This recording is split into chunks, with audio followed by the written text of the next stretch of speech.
Hello Pixies, and welcome to or back to my channel. It's Zoe here, and today we are going over my summer TBR, and I am so excited to be doing this video because it's actually the first repeat TBR on my channel because I started my channel last June. It hasn't exactly been a year yet. I'm just a couple days off, but it's just really exciting to be doing a repeat video for the first time and to be doing this for a year.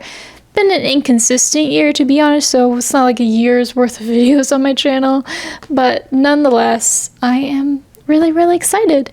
And this season's TBR, we are doing it a little bit differently than the other TBRs this year because I just have a very small selection of books. We're only going to be talking about 6 books in this video, 5 of which I have here with me, and one of the books that I need to get from the library still. 2 of these are library books currently.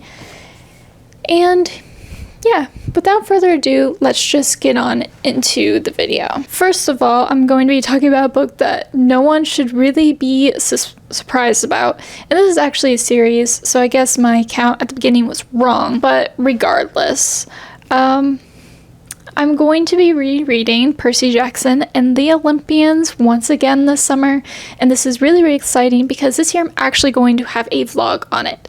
I know I promised a vlog last year on this one, Heroes of Olympus and Trials of Apollo, and those were kind of my first attempts of trying to vlog because I did actually film it and they were horrible. They were terrible. I hated it. I even thought about turning it into just one big video with all 3 series instead.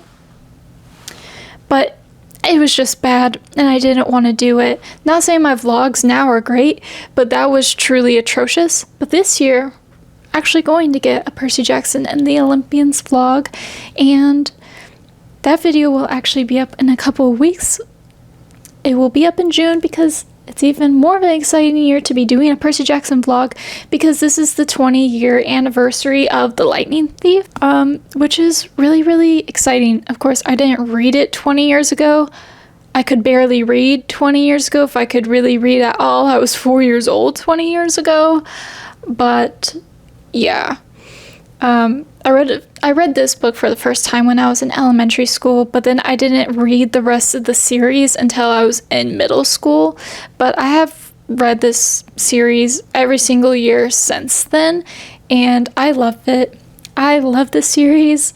If you don't know Percy Jackson, like, where have you been? 1 and 2, we follow a boy named Percy who learns he is a demigod, and that is why strange things have happened to him his entire life, and he is sent on a quest as soon as he learns he is a demigod because he is being blamed for a crime he did not commit, and so now he has to go find what was stolen. And that's the starting point of this epic middle grade story.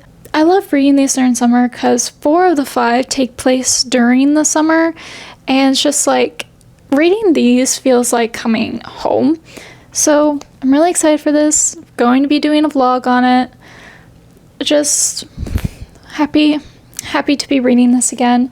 It will destroy my reading once I do reread it, because nothing's like Percy Jackson in my mind. Next up, we have what I believe might actually be a repeat book based off last summer's TBR, which isn't great, but I have The Sixth Gun Tarot by R.L. Spelcher, and this is a fantasy western, also known as a Weird West, and this takes place in 1869 Nevada. So we are in the real world, but things in Galactica are not as they seem. The sheriff is a dead man walking, his deputy is part coyote, and there's tons of other things going around this town, like pirates and assassins and mythical treasures and people being other people's business.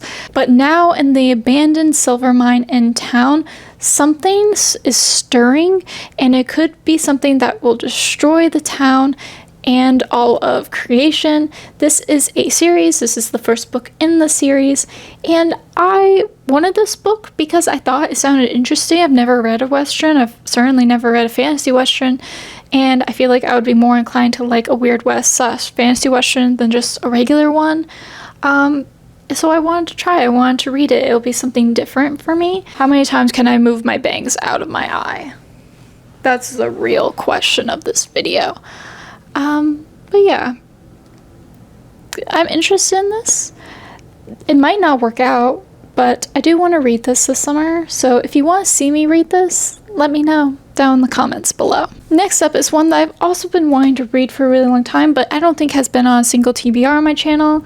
But this is This Woven Kingdom by Tahira Mafi. In this world, we are going to follow our main character, Eliza, and in this world, the Jinn Kingdom used to be this place of magic and such, but it was destroyed. However, Eliza is the long-lost heir to this kingdom, but she is currently working as a servant for the people who conquered them, trying to lay low and just live her life. And the crown prince of this current kingdom, Cameron, he has heard stories about how his prophecies and such about how his kingdom is going to fall. And there is something happening in the empire, and Cameron is desperate to figure out what it is. But one day, the servant girl with strange eyes really intrigues him, and they fall into this story together. Might be kind of an enemies to lovers situation, I don't know, but I just know I've been really wanting to read this book, and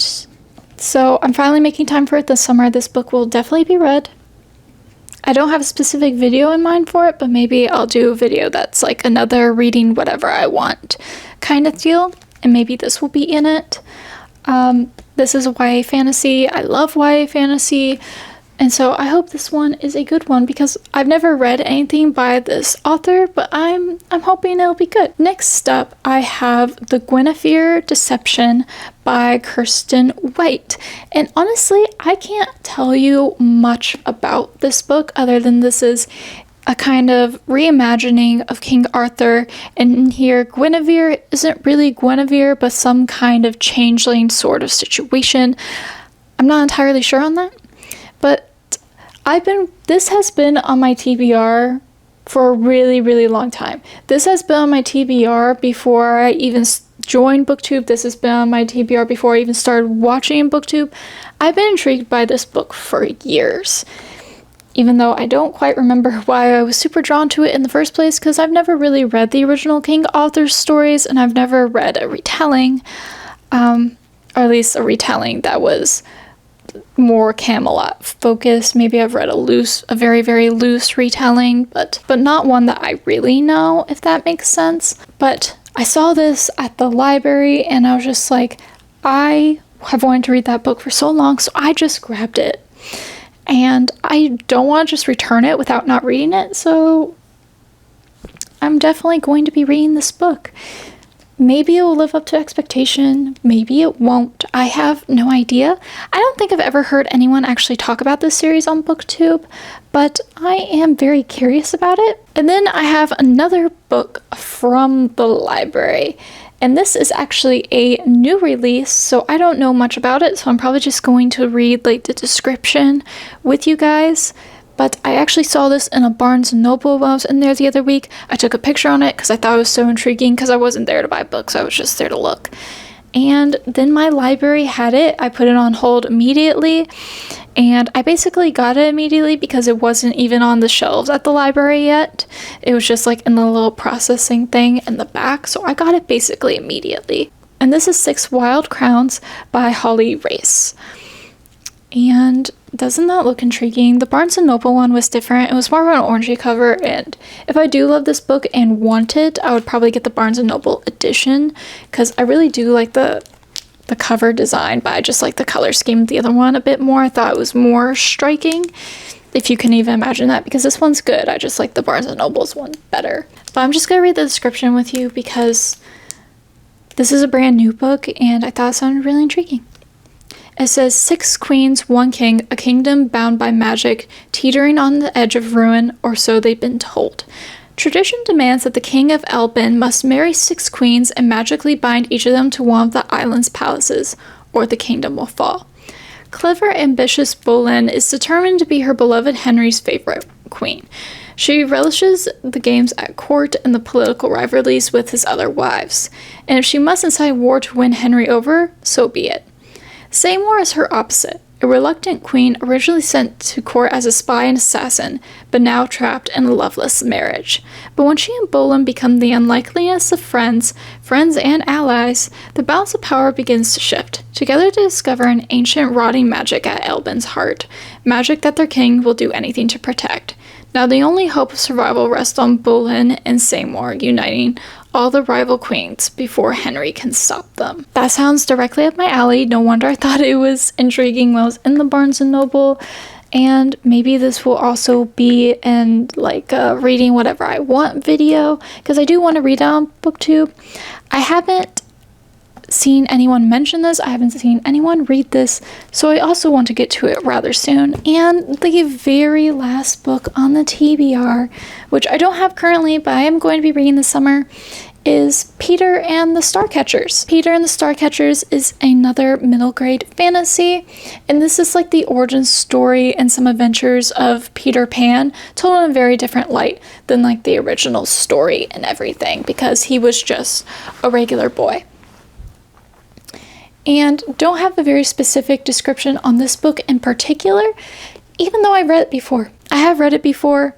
I read it as a child though, and I remember really liking this book. I remember really liking the series, even though I don't remember ever finishing the series, which is really disappointed if I didn't finish it. So I want to reread the first one, and this book is actually on my yearly TBR. It's just this one, not the whole series, but I would really, really like to revisit it, reread it, and this one will be in a video idea.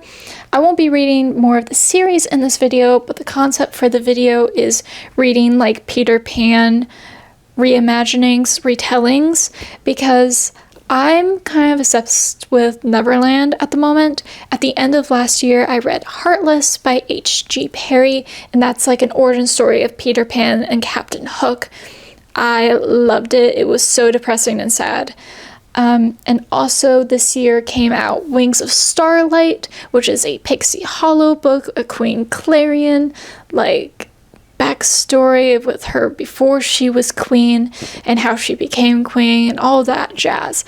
And I am obsessed with that. It's my favorite book. I am obsessed with that book and really got me back into the Neverland vibes. So I'm hoping to read a bunch of Peter Pan books this summer, and this will be one of them. And yeah, I'm really excited about that video. I hope it turns out well, and I hope you're excited about it. And with that is the end of the video. This is my very condensed summer TBR. If you like this video, you can give it a thumbs up. I would appreciate it so, so much. And if you want to see me read some of these books or do some of my other video ideas, you can subscribe so you don't miss anything. And also would love to have a conversation with you guys down in the comments below. If you have any thoughts on any of these books, or you can share your summer TBR as well, I would love to know. And if there's a book you think I desperately need to read, I would also love to know that. So yeah, I guess that's it. So I guess I'm signing off now. Okay, bye.